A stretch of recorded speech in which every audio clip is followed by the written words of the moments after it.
A Pobra pechou a súa fin de semana máis micolóxica cun show cooking da man do chef Quique Piñeiro e desvelando os gañadores do concurso de fotografía. O mundo dos fungos e dos cogomelos tomou o protagonismo na Pobra do Caramiñal coa celebración das 9º xornadas micolóxicas. Onte, domingo, puxose o punto final a esta nova edición, na que non faltaron as saídas de campo, os obradoiros, as degustacións, o concurso de fotografías e as exposicións. O mercado de abastos acolleu este peche dando a coñecer os gañadores desta entrega do certame fotográfico.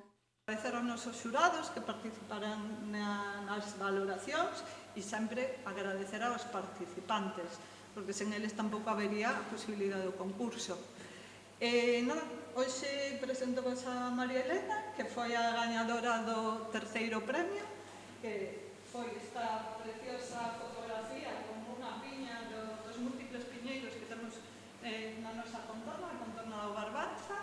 Felicitar aos outros premiados e agradecer ao Concello da Pobra non só o premio a min persoalmente, sino que levo moitos anos no mundo naturalista e micolóxico e a verdade é que me parece maravilloso que cada vez haya máis cousas deste tipo e que a biodiversidade que temos, sesa de cogumelos, sesa de plantas, sesa do que sea, pois se mira desde ese punto de vista, non? Do que entra polos ollos, porque para amar as cousas que temos e a nosa biodiversidade hai que coñecela.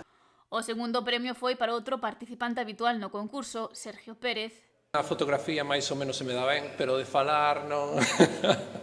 No, bueno, agradecer como todos os anos, a verdad que creo que é unha iniciativa moi boa porque fomenta o que a xente vai con respeto ao monte, ao campo, valorar o que é a micoloxía e bueno, tamén a fotografía que ao final está implícita no tema. E, bueno, a min é algo que me apasiona de sempre e a xente que pois non teña esa pasión eu creo que se fomenta tamén de alguma maneira. En esta ocasión, o primeiro premio foi para José Luis Gigirei.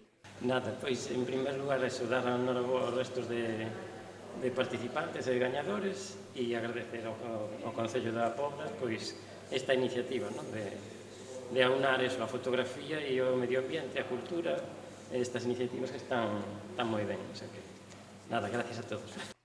Os fungos protagonizaron a última actividade das xornadas, xa que o chef do restaurante A Horta do Obradoiro, Quique Piñeiro, foi o encargado de elaborar unha degustación gastronómica con propostas que definiu de interesantes. O enfoque que llevamos dar este ano sería para que a xente sepa pois cada vez que ten que ir a recollela, os cogumelos, as setas e demais, para que sepan sacar o máximo rendimento nas súas casas e os platos que traemos son moi de facer na casa, por suposto, porque non queremos vir de cociñeiros para platos que despois non se poden replicar e vamos a traer, bueno, descubróvolo porque isto saldrá despois, me imagino.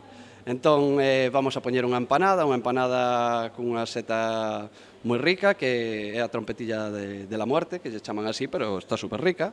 E despois vamos a facer tamén un risoto de arroz, poñer un poquinho de boletus, que ademais acabamos de ver agora. Filloa rechea con carrilleiras. Vamos a poñer neste caso cantarelos. Espero que lle guste a todo o mundo e nada, vamos a dar unhas recetas moi sencillas, incluso vamos a sacar de sorpresa algunha das persoas que se anotou o taller, que por certo xa me dixeron dentro do Concello que encheuse moi rápido e que quedou xente en lista de espera e esperamos que, bueno, en próximas edicións podamos aumentar o aforo. Apuntou que a seta ten un rexistro moi amplo e interesante, só que é un produto moi estacional, pero compartiu algúns consellos. Un pouco deshidratando na casa, facendo cunha envasadora, cun leve escaldado previo, ou varios sistemas, incluso cando son diferentes setas e moi pouquiña cantidade de cada, poder deshidratala e facer un polvo para telo de aderezo o resto do ano, é a idea que traemos hoxe para transmitir e para facer eso, as recetiñas que temos. As xornadas micolóxicas comezaron o mércores con talleres nos centros de educación primaria da Pobra.